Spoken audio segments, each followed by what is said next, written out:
I often wonder if I had known what awaited me on that fateful trip, would I have still accepted the invitation? You see, my friends had lured me into a weekend camping trip in the remote Blackwood Forest of Oregon, a place steeped in local lore and unnerving tales. I was 22, adventurous, and always up for a challenge. But deep down, I felt a twinge of unease, a feeling that echoed the eerie stories I had heard about the forest, particularly the chilling disappearance of Nathan Blake back in '98. He vanished without a trace, leaving behind only an empty tent and a dying campfire. As our car rattled down the bumpy dirt road, I dismissed the foreboding thoughts swirling in my mind. I was with my friends, Josh and Mike, and we were ready to make memories. Nothing could ruin that, or so I thought. The moment we stepped out of the car, the air wrapped around us like a thick blanket, heavy with the scent of pine and damp earth. The sun dipped low on the horizon, casting long shadows that danced between the trees. It felt as if the forest itself was watching us, but I brushed it off as the excitement of being outdoors. We pitched our tents quickly, the last rays of sunlight fading into a twilight haze. The silence that enveloped us felt unnatural, like the calm before a storm. There were no distant sounds of civilization, no cars, no voices, just us and the whispering wind through the trees. As darkness fell, we gathered around the crackling campfire, sharing stories and laughter. But in the back of my mind, the stories of Nathan Blake lingered, casting a shadow over our merriment. It was that first night when the first signs of something amiss began to manifest. The sounds that came from the surrounding woods were unlike anything I had ever heard. They weren't the usual nocturnal symphony. They were heavy, deliberate steps, moving deliberately around our campsite. I felt my heart race as I exchanged glances with Mike and Josh. "Probably just a deer," Josh said, trying to sound unbothered, but I could see it in his eyes. He felt it too. Mike grabbed a flashlight and ventured into the trees, illuminating the darkness with hesitant sweeps of light. All we saw were the towering silhouettes of the conifers, standing guard over secrets long buried.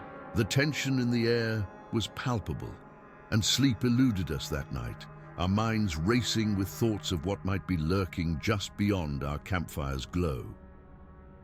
The next day brought a sense of normalcy as we explored the forest. We hiked along trails that twisted like a serpent through the dense foliage, finally discovering a hidden lake, its surface shimmering in the sunlight. We swam, laughed, and tried to forget the unease of the previous night. But as evening drew near, I felt the shadows lengthening again, creeping back into my mind. It was on our way back to camp that we spotted him, a figure standing still among the trees, eerily still. He was tall and thin, dressed in a tattered jacket and faded jeans. His posture was unnaturally rigid, and though he seemed to be watching us, his face remained shrouded in darkness. "Hey, you all right?" Mike called out, his voice echoing into the void. There was no response, just silence. After a few tense moments, the figure turned and melted back into the forest, leaving us in a perplexed silence. "Must be another camper," Josh suggested, but the doubt in his voice betrayed him. Something felt distinctly wrong. We exchanged uneasy glances, but as night descended once more, we tried to shake off the tension. That night, the sounds returned, but they were different. They felt closer, more deliberate. I lay in my tent, heart racing as I listened to the soft rustle of leaves, the crunch of twigs underfoot. I could feel it, a presence lurking just outside, watching me. Then came the voice, a low, gravelly whisper that sent chills down my spine. "Hey, can I come in?" My breath caught in my throat. I froze, the words echoing in my mind. Who was out there? My heart raced as the zipper of my tent began to move, the fabric shifting as if someone was trying to get in. Instinct kicked in.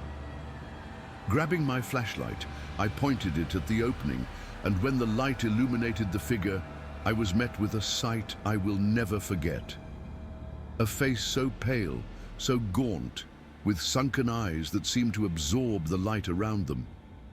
A smile stretched across his face, an abominable grin that was anything but human. In that moment, time stood still. The realization hit me hard. This was not a man. Whatever was standing before me was something else entirely. Before I could scream or run, the figure darted away, disappearing into the dark with a speed that defied logic. Morning brought no comfort. We woke to find strange footprints surrounding our camp, disfigured, with toes pointing backward.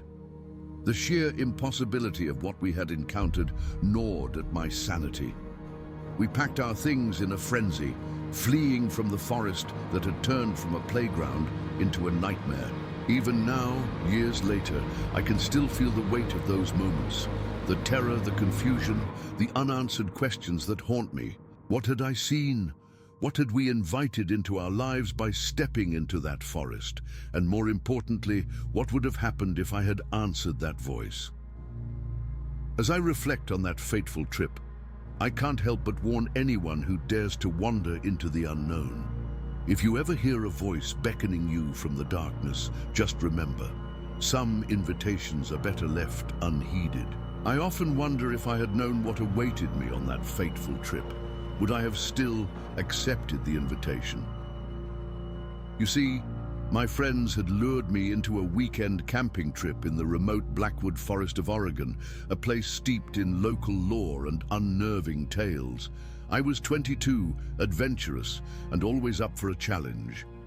But deep down, I felt a twinge of unease, a feeling that echoed the eerie stories I had heard about the forest, particularly the chilling disappearance of Nathan Blake back in '98. He vanished without a trace, leaving behind only an empty tent and a dying campfire. As our car rattled down the bumpy dirt road, I dismissed the foreboding thoughts swirling in my mind. I was with my friends, Josh and Mike, and we were ready to make memories. Nothing could ruin that, or so I thought. The moment we stepped out of the car, the air wrapped around us like a thick blanket, heavy with the scent of pine and damp earth. The sun dipped low on the horizon, casting long shadows that danced between the trees. It felt as if the forest itself was watching us, but I brushed it off as the excitement of being outdoors. We pitched our tents quickly, the last rays of sunlight fading into a twilight haze. The silence that enveloped us felt unnatural, like the calm before a storm. There were no distant sounds of civilization, no cars, no voices, just us and the whispering wind through the trees. As darkness fell, we gathered around the crackling campfire, sharing stories and laughter. But in the back of my mind, the stories of Nathan Blake lingered, casting a shadow over our merriment. It was that first night when the first signs of something amiss began to manifest. The sounds that came from the surrounding woods were unlike anything I had ever heard. They weren't the usual nocturnal symphony. They were heavy, deliberate steps, moving deliberately around our campsite. I felt my heart race as I exchanged glances with Mike and Josh. "Probably just a deer," Josh said, trying to sound unbothered, but I could see it in his eyes. He felt it too. Mike grabbed a flashlight and ventured into the trees, illuminating the darkness with hesitant sweeps of light. All we saw were the towering silhouettes of the conifers, standing guard over secrets long buried.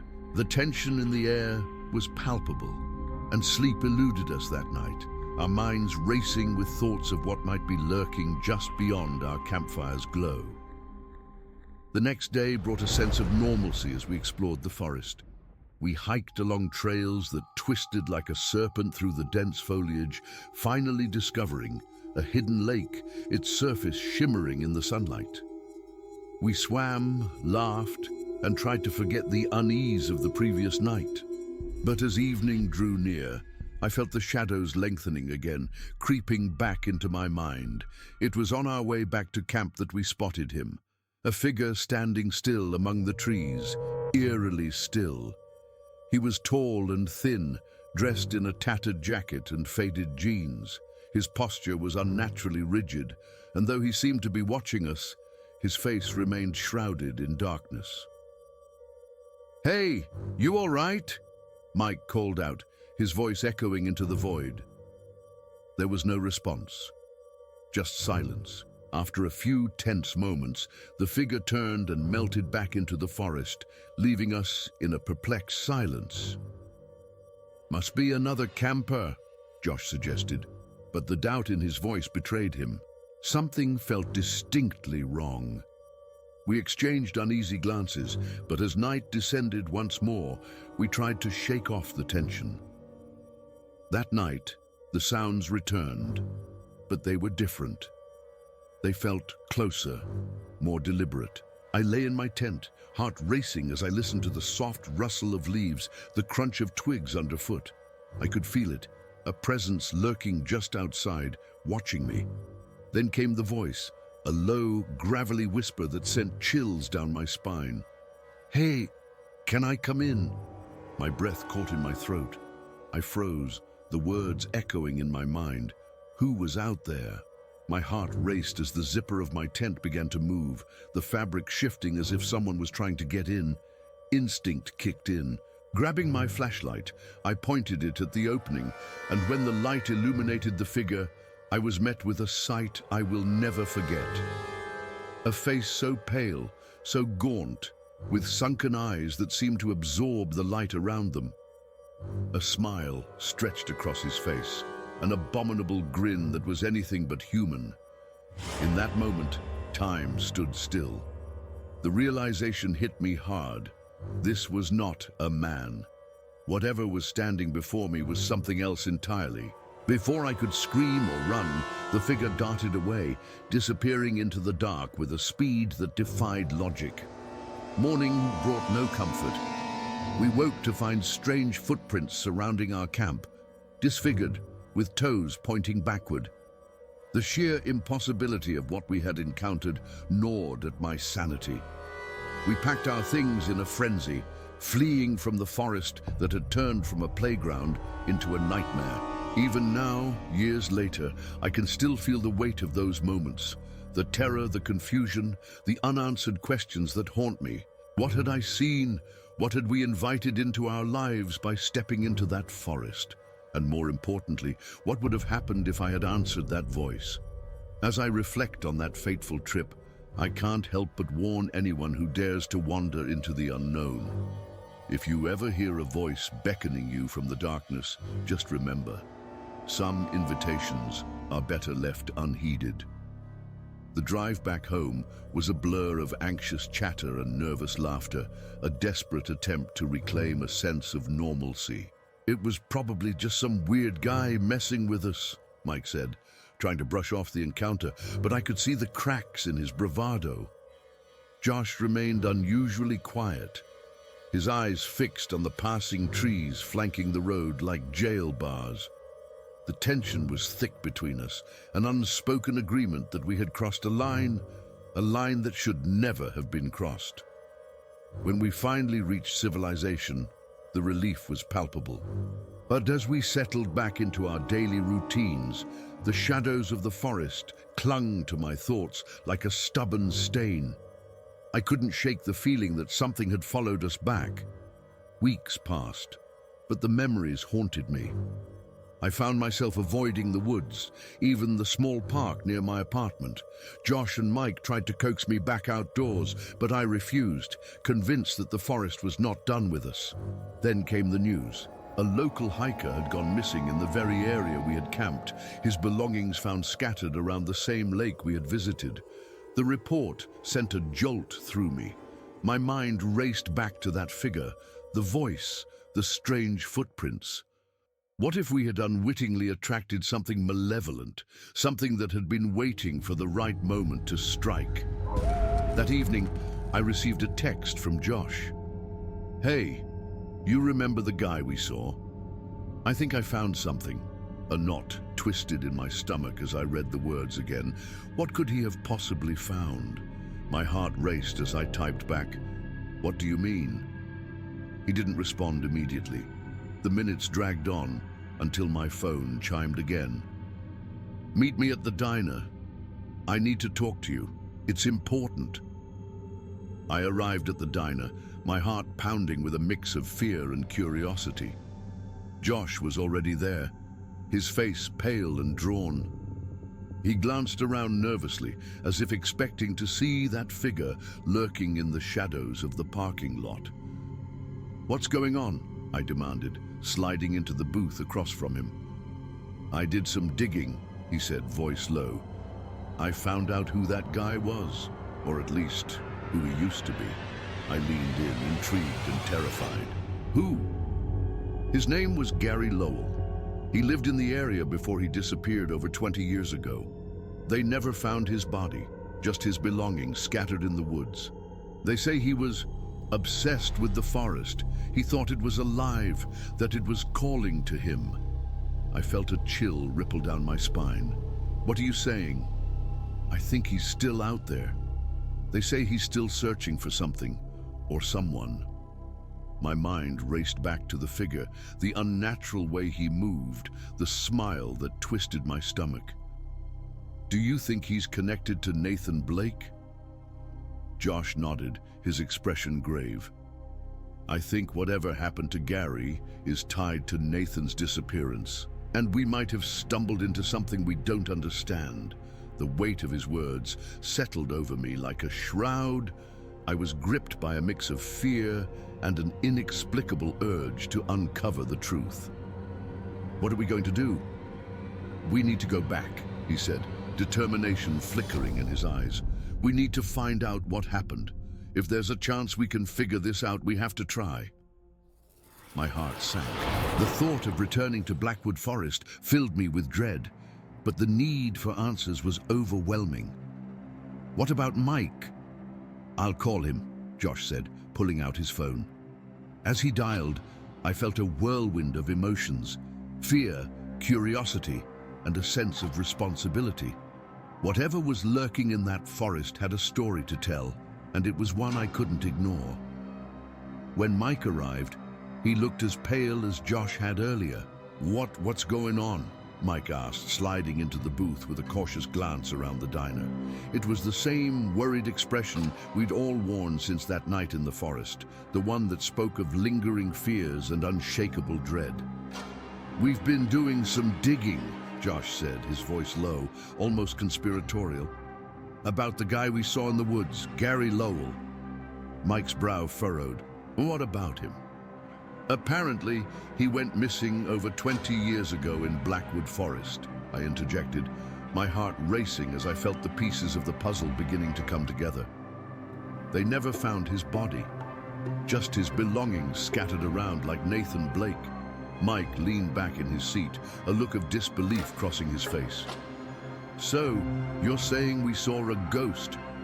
"It's more complicated than that," Josh replied, his hands gripping the table. "People say he was obsessed with the forest. He believed it was alive, calling to him, and now he's still searching for something or someone." A heavy silence fell over the table as we each processed the implications of Josh's words. The thought of wandering back into the forest, back to that chaos, made my stomach twist in knots. But alongside the fear was an undeniable curiosity, an inexplicable pull to uncover the truth behind Gary's disappearance and its eerie connection to Nathan. "Why would we go back?" Mike asked, voice wavering. "If he's still out there." "Because we need to know what happened," I said, surprising even myself with the conviction in my voice. "If we don't face this, it'll haunt us forever." "Haunt us?" Mike echoed, eyes wide. "You mean it literally might? What if that thing is waiting for us? We can't live in fear," Josh said, determination glimmering in his eyes. "We need to confront it. We owe it to Nathan, to Gary, to ourselves." As Mike's gaze drifted to the window, I could see the internal struggle etched on his face, a battle between fear and the need for closure. Finally, he sighed and nodded, albeit reluctantly. "Fine. But if we go back, we stick together. No splitting up, no wandering off." "Agreed," I said, the tension in my chest easing slightly as we reached a silent agreement. But even as I spoke, a creeping doubt gnawed at the edges of my mind. What if we weren't prepared for what we might find? The drive back to Blackwood Forest was a cacophony of nerves and unspoken fears. The familiar dirt road seemed to stretch on forever, the trees looming ominously over us as if they were guarding secrets too dark to comprehend. I could feel the weight of the past pressing down on us, thickening the air with an unshakable dread. When we arrived at the campsite, it felt eerily unchanged. The tents stood just as we had left them, and the forest enveloped us in silence, the only sound being the crunch of leaves underfoot. I wondered if the trees remembered us, if they could sense our trepidation. We set up camp again, the familiar motions feeling foreign and unsettling. As night fell, the shadows crept closer, wrapping around us like a shroud. The crackling fire illuminated our faces, but it did little to dispel the encroaching darkness that seemed to breathe with a life of its own.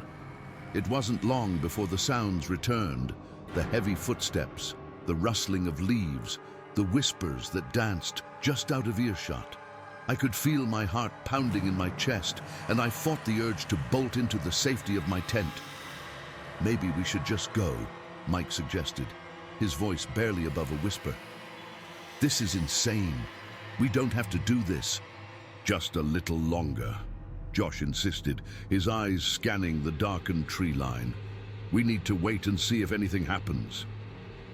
As the night deepened, the atmosphere thickened with an unspoken tension. I could feel it creeping into my bones, a sense of foreboding that went beyond mere fear. I began to question my sanity. Was I imagining the whispers? Was the forest truly alive? Or was it all in my head? And then it happened. A flash of movement in the darkness drew my attention, and I turned to see a figure standing just beyond the firelight. My pulse quickened as I squinted into the shadows, recognizing the same gaunt, pale face from that fateful night. "Hey, can I come in?" The voice echoed again, low and gravelly, sending chills down my spine. "Stay back," I shouted, my voice trembling. But the figure stood still, a mocking smile spreading across its sunken features. "Don't you want to know the truth?" it whispered, the words slithering into my mind like a serpent. "Get away from us!" Mike yelled. But it was too late. Something shifted in the air, a palpable change that sent a wave of nausea coursing through me.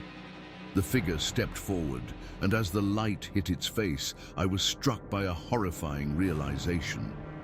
This was not just a man, it was a reflection of all our fears, a manifestation of the darkness that lurked within the forest. "Gary?" I breathed, the name escaping my lips like a prayer.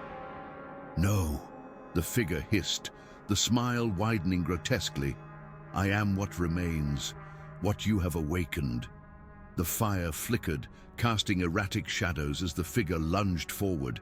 I felt a rush of fear and adrenaline, and instinct took over. I grabbed Josh and Mike, yanking them toward the tent. "Run!" We stumbled through the darkness, the laughter of the figure echoing behind us, taunting us as we scrambled for safety.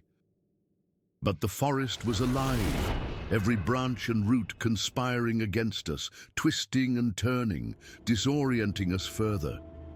I could hear whispers weaving through the trees, calling my name, promising revelations that felt both seductive and terrifying.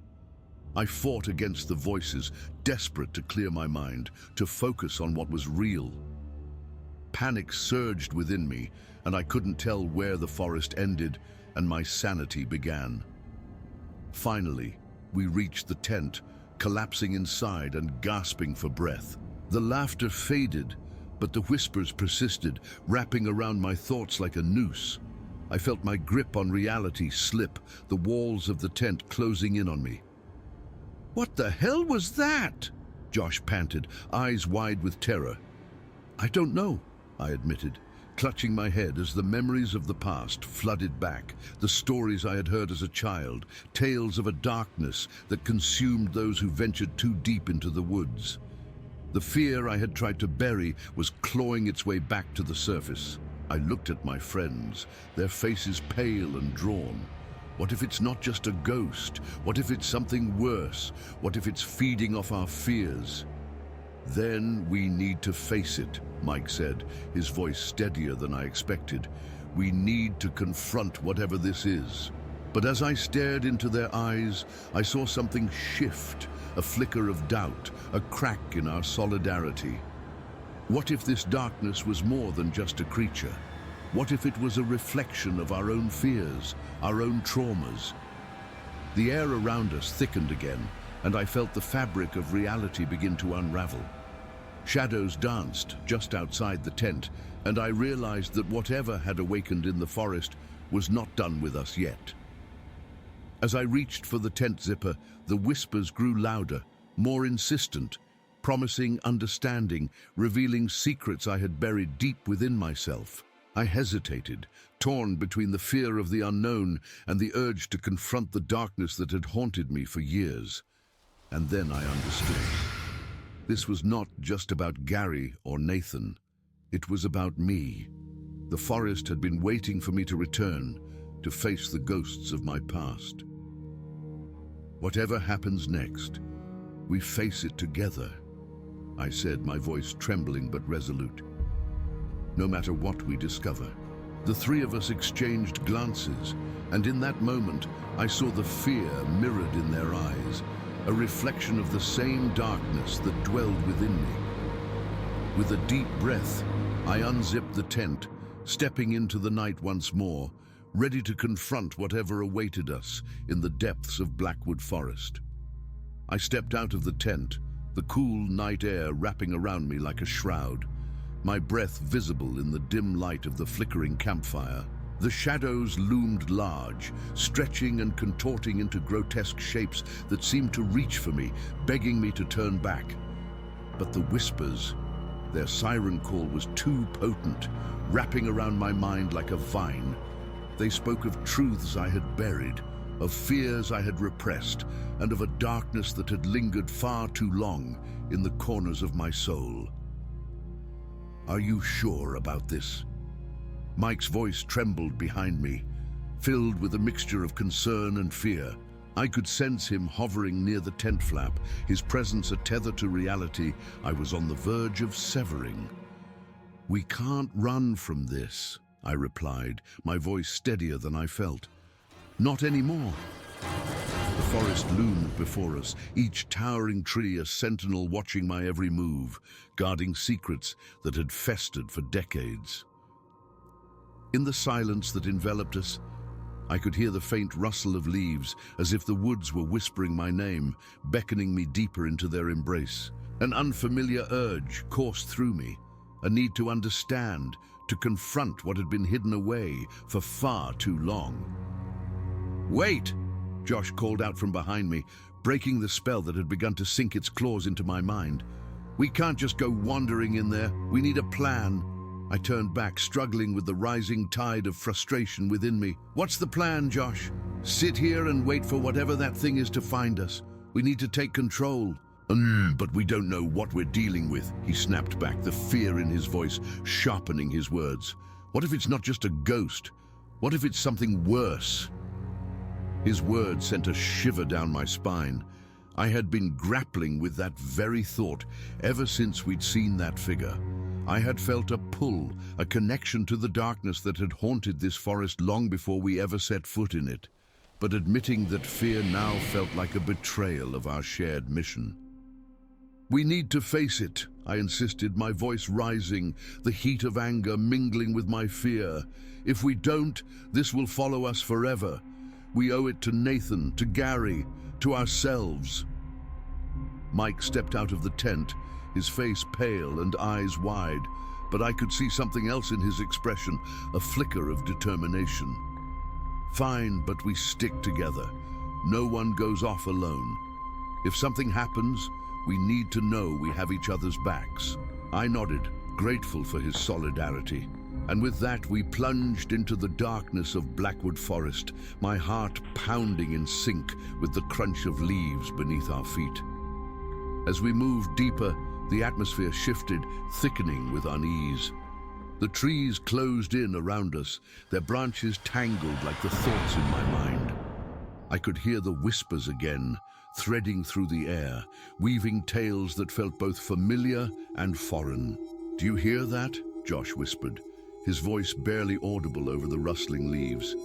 "Yes," I admitted, my pulse quickening. It's like they're speaking to us." "Speaking or luring us?" Mike countered, his voice tight with anxiety. I could tell he was struggling against the grip of fear that threatened to overwhelm him. "Maybe both," I replied, glancing at the shadows flitting just beyond our firelight. "Maybe they're trying to warn us." We pressed on, the forest growing denser, the air thick with anticipation. My instincts screamed at me to turn back, to escape while we still could. But the need to unravel the mystery tugged at me like a thread, pulling me deeper into the fabric of the forest. Suddenly, a loud crack echoed through the trees, and we froze, hearts racing. The sound had come from our right, somewhere deeper in the woods. A flash of movement caught my eye, and I turned to see a figure darting between the trees, too quick to be human, too dark to be anything else. "Did you see that?" I gasped, adrenaline surging through me. "Yeah," Mike said, his voice tight. "What the hell was that?" "I don't know, but we should—" Before I could finish, Josh took a step forward, his eyes wide with a mix of fear and fascination. "Wait, what if it's a clue? What if it leads us to the truth?" "No!" I shouted, grabbing his arm. "We can't just chase after it. We don't know what it is." But he was already breaking free of my grip, stepping into the shadows. "We have to know," he insisted, his voice trembling with both fear and excitement. I felt the panic rise within me, an internal battle raging as I wrestled with my instincts. On one hand, I wanted to protect my friends, to keep us all safe. On the other, the urge to uncover the truth, to face what awaited us in the dark, was intoxicating. "Josh, don't!" I cried, but it was too late. He had vanished into the darkness, swallowed by the forest. "Josh!" Mike called out, his voice rising in panic. "We can't leave him!" "We can't go after him alone," I replied, my thoughts racing. If Josh was right, and that figure was connected to the truth we sought, then we needed to find him, together. Drawing in a shaky breath, I stepped forward, gripping Mike's shoulder. "We have to go after him. We can't let him face this alone." Reluctantly, Mike nodded, and we plunged into the darkness, my heart pounding as the whispers grew louder, wrapping around me like a suffocating blanket. Each step felt like a descent into madness, the shadows shifting and swirling, playing tricks on my mind. "Josh!" I called out, my voice echoing through the trees. "Where are you?" "Over here." His voice came from somewhere up ahead, laced with urgency. "You have to see this." We hurried forward, my pulse racing, the anticipation building as I hoped desperately that he had found something, anything, that would shed light on the darkness surrounding us. When we finally reached him, I stumbled to a halt, my breath catching in my throat. Josh stood in front of a large gnarled tree, its trunk twisted and scarred as if it had been struck by lightning. Carved into the bark were symbols, ancient and indecipherable, surrounding a crude drawing that sent a chill down my spine. It was the image of a figure, resembling the one we had seen, with eyes that seemed to follow us no matter where we stood. "Do you see it?" Josh said, his voice barely above a whisper. "It's like it's telling a story." I felt a sense of dread wash over me, the urge to turn and run, battling with the need to understand. "What does it mean?" "I don't know," he admitted, stepping closer to the tree, "but I think it's connected to Gary's disappearance and Nathan's. This forest, it's alive, and it's been waiting." Mike stepped up beside me, his face pale as he traced the symbols with trembling fingers. "What if it's a warning?" The thought struck me like a blow. What if this forest was more than just a setting for our fears? What if it was a living entity, feeding off our anxieties, drawing us into its depths like moths to a flame? We stood there in silence, the weight of our discovery pressing down on us. The air felt charged, electric with the promise of revelation and the threat of danger. I could sense that whatever we had awakened in Blackwood Forest was watching us, waiting to see how we would respond. "Whatever happens next, we have to be ready," I said, my voice firm despite the growing sense of dread. "We need to find a way to confront this, to take back control." As I spoke, the whispers returned, swirling around us like a tempest. They grew louder, more insistent, urging me to listen, to understand. And with that, I knew that the forest had more secrets to reveal, secrets that would demand a reckoning. "Let's keep moving," I said, steeling myself for what lay ahead. "We need to find the heart of this place, the truth that binds it all together." With a shared glance of determination, we pressed on, deeper into the darkness of Blackwood Forest, ready to unlock the mysteries that awaited us and confront the shadows that had haunted us for far too long. As we ventured deeper into Blackwood Forest, a thick silence enveloped us, punctuated only by the sound of our footsteps, the crunch of twigs beneath our weight, and the distant rustle of leaves. The shadows grew heavier, the trees closing in around us like a fortress, their gnarled branches forming a ceiling of darkness overhead. My heart raced, a wild drumbeat echoing in my ears as anticipation mingled with dread. Each step felt like a choice, a gamble with the unknown. "Do you think we're close?" I asked, though I wasn't sure if the question was directed at Mike or myself. "I hope so," Mike replied, though his voice trembled, betraying his uncertainty. "But I can't shake the feeling that we're being watched." I nodded, feeling the weight of his words. The oppressive atmosphere was thick with a palpable tension, as if the forest itself was holding its breath, waiting for us to make a move. Just as I was about to respond, a low growl reverberated through the trees, a sound that sent a chill racing down my spine. "What was that?" Josh whispered, his eyes wide with terror. "I don't know," I said, my voice barely a whisper. But we should keep moving." We pressed on, our pace quickening, but the forest seemed to conspire against us. The path twisted and turned, branches snagging at our clothes as if trying to pull us back. The whispers intensified, swirling around me, becoming a cacophony of voices that tugged at my consciousness.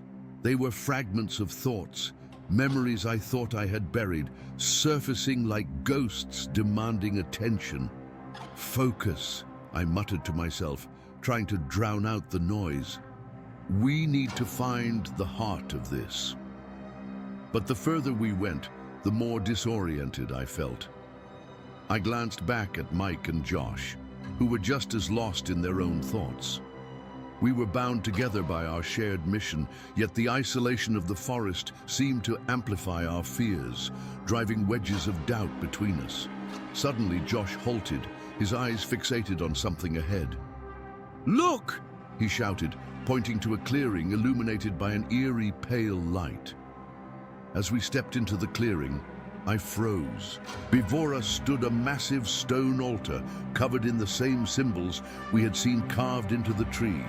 A strange energy pulsated from it, thrumming in my chest. The air felt electric, charged with something ancient and powerful. "What is this place?" Mike breathed, stepping closer, his eyes wide with awe and fear. "It looks like some kind of sacrificial altar," I replied, dread pooling in my stomach. "But for what?" As if in response to my question, a figure emerged from the shadows, stepping into the light. My breath caught in my throat as I recognized the familiar outline. It was Gary, his face gaunt, eyes hollow, as if he had been drained of life. "Gary!" I called, rushing forward. "What happened to you?" He raised a trembling hand, a warning etched on his features.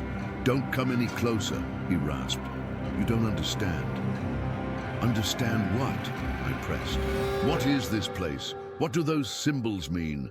He looked over his shoulder, fear flickering in his eyes. "It's a trap. The forest feeds on fear, on pain. It draws you in, makes you confront your darkest memories. If you don't face them, they'll consume you. My heart raced, the whispers crescendoed, weaving a tapestry of my past, my mistakes, my guilt, the people I had lost. I felt as though the shadows were reaching out, clawing at my mind, trying to pull me under. "Gary, we can help you!" Josh shouted, desperation lacing his voice. "Help me?" Gary laughed, a hollow sound that echoed in the clearing. "You don't even know what you're up against. The forest doesn't want to help. It wants to keep you here, just like it kept me." "Then we'll fight it," Mike declared, stepping forward. "We won't let it take us." "Fight it?" Gary's voice turned frantic. "You don't understand. The more you resist, the stronger it gets. You have to surrender to it, embrace it. That's the only way to survive." I shook my head, refusing to accept his words. "No, we can't give in. We need to confront it, not surrender."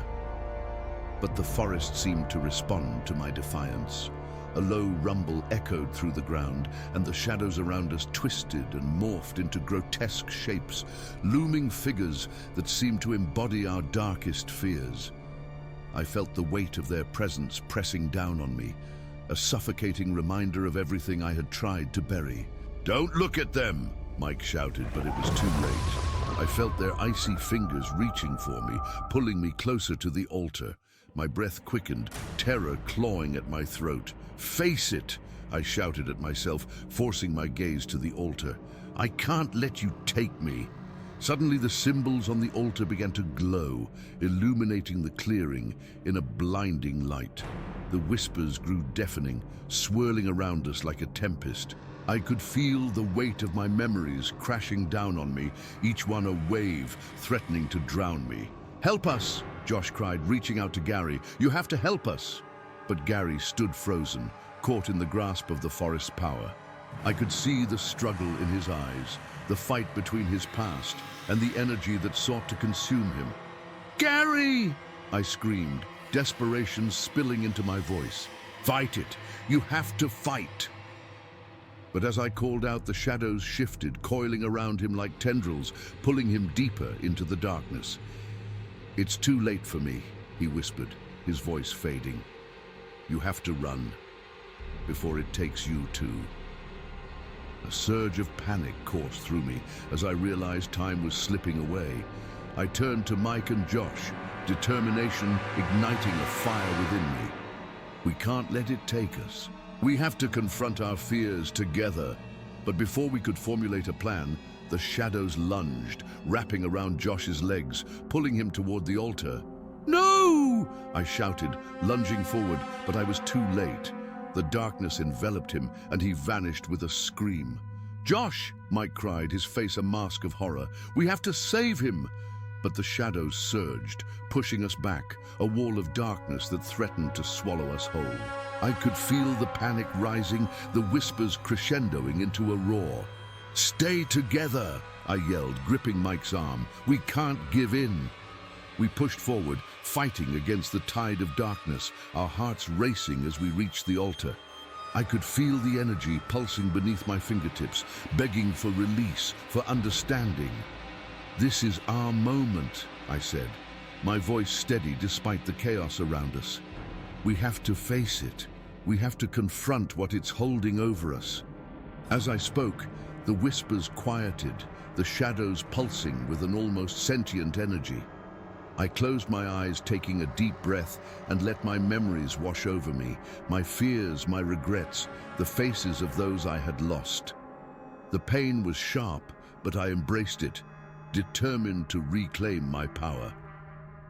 "Together!" I shouted, my voice echoing in the clearing. "We will confront this!" With a surge of strength, I reached out to the altar, the symbols glowing brighter as I poured my energy into them. "You will not take us," I declared, my voice unwavering.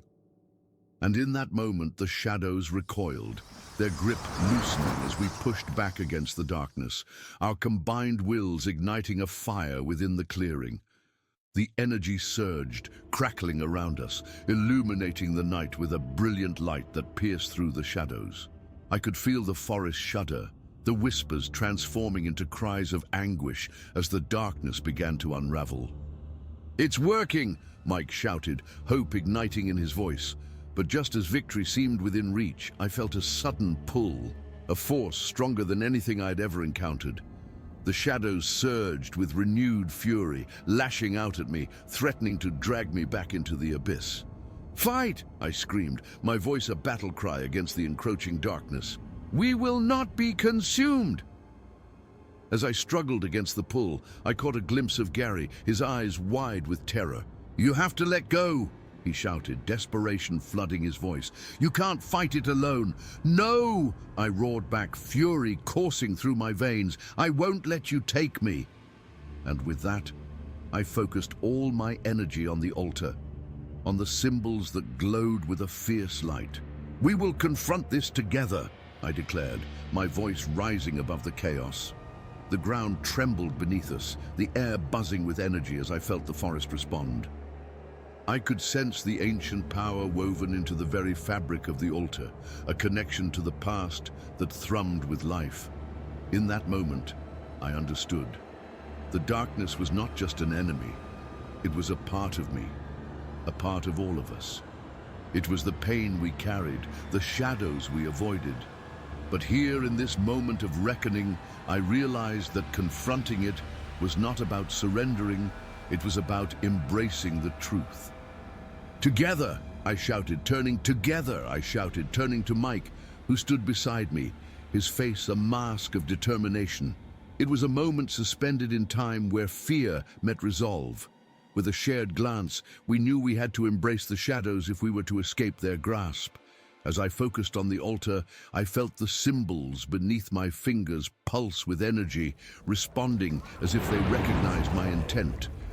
The blinding light intensified, casting away the darkness that threatened to suffocate us. I could feel the weight of my past pressing down upon me, but instead of drowning, I drew strength from it, channeling my pain into a fierce defiance. "Remember who you are," I yelled to Mike, feeling the connection between us solidify. "We are not just echoes of our fears." The shadows recoiled, swirling around us in a chaotic dance, but with every ounce of energy we summoned, they began to dissipate, unraveling like threads pulled from a worn tapestry. I could see Josh's figure flickering in and out of the darkness, his terrified eyes pleading for rescue. "Josh!" Mike shouted, his voice breaking. "Hold on!" But the shadows surged again, pushing us apart. I reached out, my fingers brushing against the edge of Gary's fading form. "You have to fight, Gary. You're stronger than this," I cried, but he was lost, consumed by his own fear, his own darkness. The altar throbbed beneath me, and I could feel the ancient energy responding to my resolve. "We are not afraid," I declared, my voice echoing through the clearing. "We will face our demons together."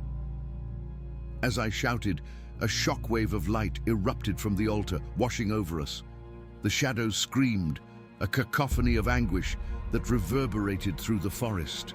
The air crackled with power, and I closed my eyes, letting it envelop me. In that moment, I felt a connection to the very essence of the forest, a pulse of life and energy that coursed through my veins. When I opened my eyes, the shadows had retreated, dissipating into the underbrush like mist in the morning sun. The clearing, once filled with darkness, was now bathed in a warm, golden light.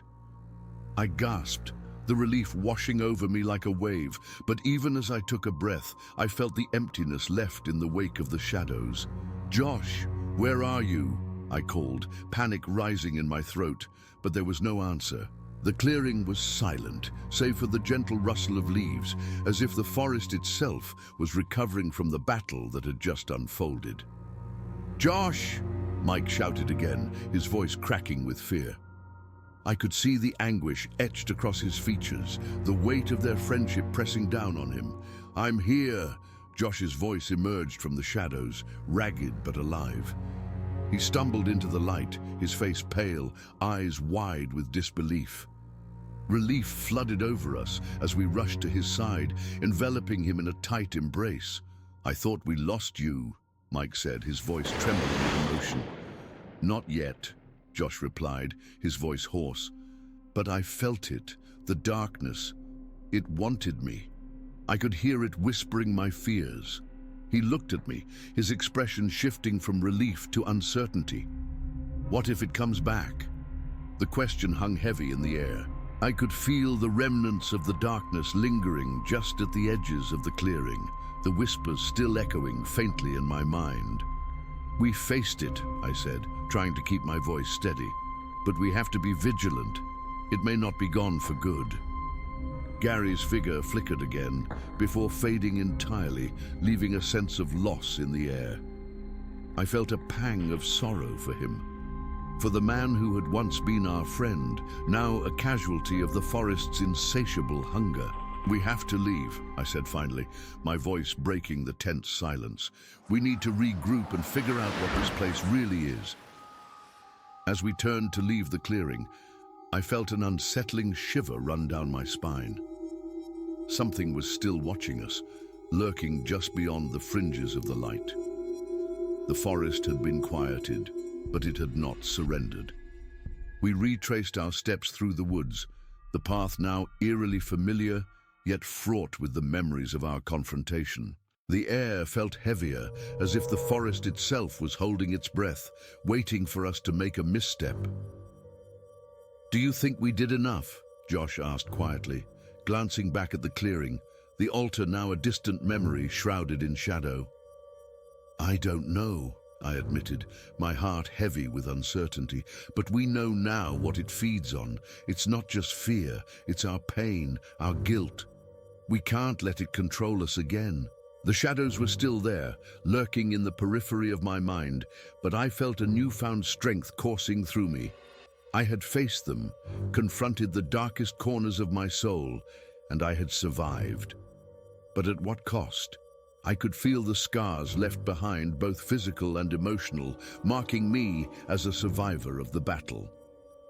As we reached the edge of the forest, the trees began to thin, and the light of the setting sun poured in, casting long shadows on the ground.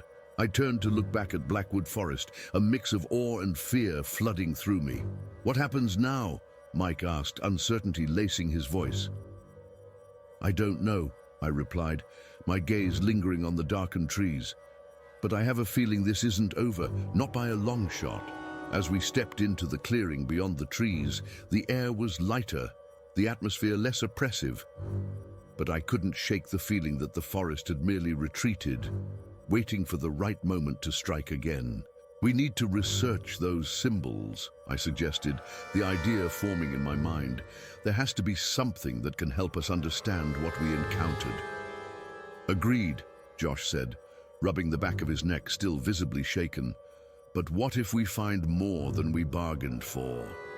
Then we'll face it together," I promised, feeling a flicker of hope amidst the uncertainty. "We've come this far. We can't turn back now." But as we stepped away from the forest, I couldn't shake the feeling of being watched. A rustle in the underbrush, a flicker of movement just out of sight. It was a reminder that the forest was alive, and it would not forget us. As we made our way back to the car, the weight of our experience settled heavily on my shoulders. I could still feel the echoes of the past whispering in my mind, remnants of the shadows that had tried to consume us. But now, I was determined to uncover the truth behind Blackwood Forest, to confront whatever lay hidden within its depths. The scars we carried would be our strength, and together we would face the mysteries that remained unsolved. As I glanced back one last time, I saw a flicker of light deep within the trees, a promise of secrets yet to be revealed. "This isn't over," I whispered to myself, a determination igniting within me. "Not yet." And with that, we stepped into the unknown, ready to face whatever awaited us in the shadows. As we stepped into the fading light, the weight of our experience settled heavily on my shoulders. I could still feel the echoes of the past whispering in my mind, remnants of the shadows that had tried to consume us. "Do you think we can really uncover the truth?" Josh asked, his voice tinged with uncertainty as we approached the car parked just beyond the tree line. I couldn't shake the feeling of being watched. The forest loomed behind us, its darkened branches swaying slightly as if bidding farewell, or perhaps warning us not to return. "We have to try," I replied, my heart racing with the thought of what lay ahead. "We owe it to Gary, and to ourselves." Mike, still shaken, nodded in agreement, his jaw set in a grim line. "We can't let this be the end. We need to find out why Blackwood Forest is like this and why it chose us." As we climbed into the car, I cast one last glance back at the trees. That flicker of light I had glimpsed earlier was now smothered by the gathering dusk, replaced by an ominous stillness. I turned my gaze forward, unable to shake the sense of foreboding that clung to me like a shadow. The drive back was quiet, each of us lost in our thoughts. The world outside the windows blurred into a haze of greens and browns, the fading light casting long shadows on the pavement. I felt a knot in my stomach, a mix of grief for what we had lost and anxiety for what lay ahead. "Do you think we did enough?" Josh asked again, breaking the silence. His voice was barely above a whisper, but it cut through the heaviness in the air. "I don't know," I admitted, gripping the steering wheel tightly. "But we have to keep searching for answers. We can't let it win." When we reached the town, the familiar streets felt foreign. It was strange to think that, just hours ago, we'd been fighting for our lives in the heart of Blackwood Forest. Now, the world seemed untouched by the darkness we had faced. We parked in front of the local library, its grand facade looming before us. "This is where we start," I said, determination coursing through me. "We need to dig deeper into the history of the forest, the legends, anything that can help us understand." As we stepped into the library, the scent of old paper and polished wood enveloped us. The quiet hum of fluorescent lights was a stark contrast to the chaos we had experienced. We divided our tasks, each of us delving into different sections: history, folklore, and the supernatural. Hours slipped by as we pored over dusty tomes and yellowed newspapers. I felt the weight of the shadows pressing down on me, the whispers of fear echoing in my mind.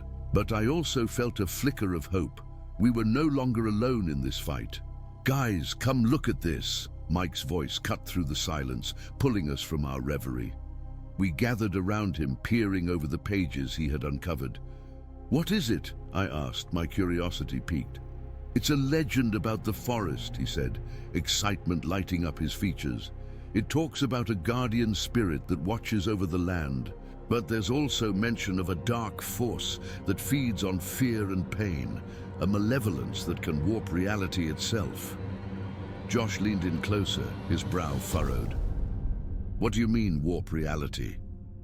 "According to this, the forest can alter perceptions, making people see their worst fears as if they were real," Mike explained, his voice low. "It feeds on those fears, growing stronger with each victim."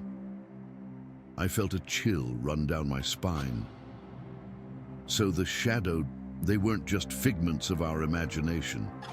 They were manifestations of our pain, our guilt. "Exactly," Mike said, his voice steady despite the gravity of the findings. "But it also says that the guardian spirit can be summoned, that it can help those who are brave enough to confront their fears. Then we need to find a way to summon it," I said, my resolve hardening. "If we can harness that power, we might stand a chance against whatever darkness lurks in Blackwood Forest." As the night wore on, we researched tirelessly, piecing together fragments of history and myth. Each discovery felt like a step closer to understanding the enigmatic force that had plagued us. But with each revelation came the gnawing fear that the forest was not done with us yet. "Look at this," Josh said, pointing to a passage in one of the books. "It references an ancient ritual that can help us connect with the spirit, but it requires us to confront our greatest fears head-on." "Doom, what does that mean?" Mike asked, his voice laced with apprehension. "It means we have to return to the forest," I replied, my heart racing at the thought. We have to face our fears again, but this time we'll do it with purpose. But what if we can't do it? Josh's voice trembled, his eyes wide with worry. What if the darkness is stronger than we are? We won't know unless we try, I said, forcing myself to sound confident. Together, we can summon the spirit and drive back the shadows. We can't let fear dictate our lives. As we prepared to leave the library, I felt the weight of my decision settle over me. We were stepping into the unknown once again, ready to confront whatever lay waiting in the depths of Blackwood Forest. But a sense of dread lingered, a feeling that we were walking right into a trap set by an unseen force. The next day, we returned to the forest, the air thick with tension. The trees loomed overhead, their branches twisting like gnarled fingers reaching for us. But this time, we were armed with knowledge and a determination to face our fears. As we ventured deeper into the woods, I felt the familiar presence of the shadows creeping at the edges of my mind. They whispered my insecurities, my regrets, but I pushed them away, reminding myself of our purpose. We reached the altar, its ancient symbols glowing faintly in the dappled light. I could feel the energy pulsing beneath my fingertips, a connection to something greater than ourselves. "We need to focus," I said, my voice steady. "We have to confront our fears one by one." Mike stepped forward first, his expression a mix of determination and fear. "I can do this," he said, his voice strong despite the tremor in his hands. I watched as he closed his eyes, taking a deep breath. The shadows danced around him, whispering his doubts, but he stood firm, reciting a mantra we had devised together. Slowly, the darkness began to recede, pulled back by his resolve. I felt a rush of pride as I watched him reclaim his strength, the light illuminating his figure. Next was Josh, who stepped forward with a shaky breath. The shadows writhed around him, echoing the insecurities he had carried for so long. But as he faced them, I saw the flicker of determination in his eyes. He spoke, his voice rising above the whispers, and I could feel the power of his words pushing the darkness back. Finally, it was my turn. As I stepped to the altar, I felt the weight of my past pressing down on me. The shadows closed in, whispering my deepest fears, the pain of loss, the guilt of survival. But as I took a deep breath, I remembered Gary, the sacrifices we had made, and the strength of my friends beside me. "We are not afraid," I shouted, my voice echoing through the clearing. The energy surged, a shockwave of light erupting from the altar, pushing back the shadows that clawed at us. But just as I felt the tide turning, a sudden chill swept through the clearing. The shadows recoiled, but instead of fading, they coalesced into a single ominous form, a monstrous silhouette that loomed over us, eyes glowing with malice. "No!" I gasped, stepping back in horror. The guardian spirit had not come to our aid. Instead, it seemed we had awakened something far more sinister. "Run!" Mike shouted, grabbing Josh's arm. But as we turned to flee, the shadows surged forward, wrapping around us like a suffocating blanket. I felt a pull, an insatiable hunger that threatened to draw me into the darkness. I fought against it, clawing at the ground. But the shadows tightened their grip, dragging me down into the depths of despair. "Together!" Josh cried, his voice barely audible over the cacophony of whispers. But even as he reached for me, I felt the distance between us widening, the shadows separating us, isolating me in my fear. And then, just as I thought I would be consumed, a blinding light erupted from the altar, illuminating the clearing. The shadows recoiled, shrieking in agony, and for a moment I felt the grip loosen. "Focus on the light," Mike yelled, his voice a beacon amidst the chaos. We had to hold on to each other, to the connection that had brought us this far. I closed my eyes, letting the warmth of the light envelop me. But just as I thought we might overcome the darkness, I felt a sudden shift, a jolt of energy that sent shockwaves through me. The shadows surged again, pushing back against the light. and I realized with a sinking feeling that we were losing the battle.